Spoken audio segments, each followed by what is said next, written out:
माझं नाव अमृता गायकवाड। तर आम्ही आज सर्व विद्यार्थी मिळून एक सी प्रोग्रामिंग लँग्वेजची सिरीज बनवतोय। त्यातील आजचा माझा टॉपिक आहे ॲरे। ॲरे हा एक यूजर डिफाइंड डेटा टाइप आहे। Array is a collection of similar data points आणि आपण ॲरेचा वापर करून मल्टिपल डेटा पॉईंट्स स्टोअर करू शकतोय। तसेच काही ॲरेचे फीचर्स पण आहेत। ॲरे हा आपण एकसारखेच डेटा स्टोअर करण्यासाठी वापरतो। ॲरेची साईज ही फिक्स्ड असते आणि ॲरेची मेमरी लोकेशन इंडेक्स ही 0 पासून स्टार्ट होते। तर चला पाहू आपण एक ॲरेचं एक्झाम्पल पाहूया।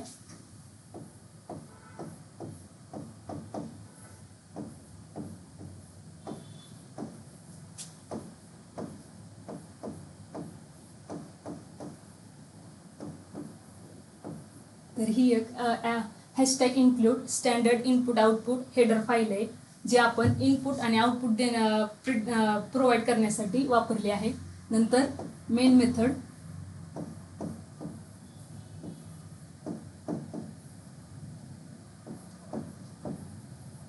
मेथडमध्ये आपण हा एक ॲरे डिक्लेअर करतोय, ज्याची साईज 5 आहे।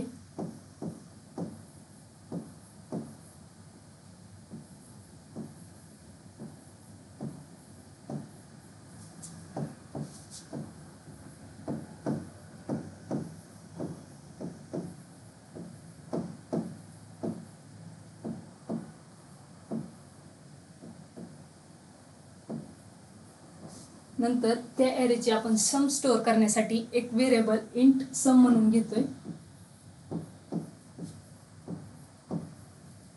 जो 0 ला डिक्लेअर करतोय।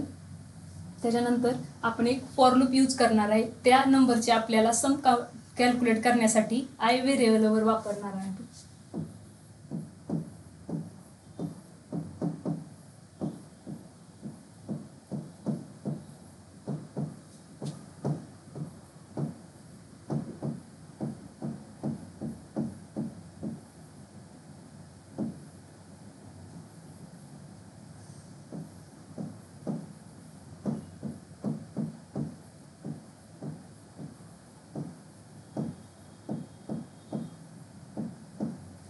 आपण हे एक ॲड असाइनमेंट ऑपरेटर यूज केला आहे। त्याचंच आपलं मिनिंग काय असतं, sum is equal to sum plus array of I.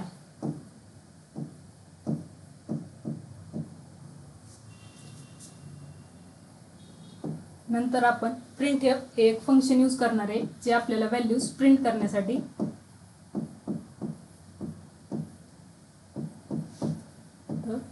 sum of elements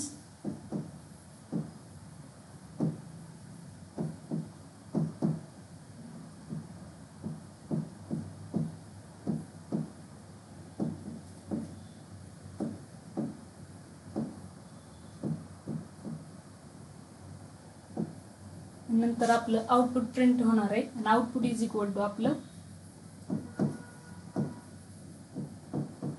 150 येणार आहे, जी की ह्या सर्व इलेमेंट्सची ॲडिशन असणार आहे। आणि जर आपल्याला या ॲरेमधील एखादा पर्टिक्युलर इलेमेंट प्रिंट करायचा असेल तर आपण यूज करू शकतोय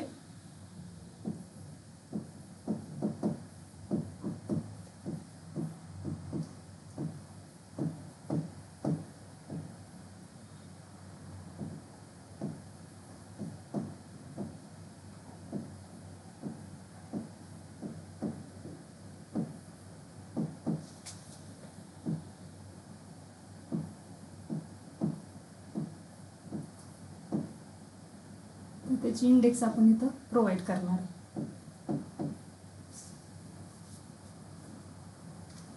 आपण ॲरेचं एक्झाम्पल पाहिलंय। ह्या ॲरेमध्ये आपण हे इंटिजर स्टोअर केले आहे। जर आपल्याला कॅरेक्टर फ्लोट टाईपचा जर डेटा स्टोअर करायचा असेल तर आपण फ्लोटचे वगैरे आणि कॅरेक्टरचे पण ॲरे बनवू शकतोय। तर जर समजलं असेल तर थँक्यू।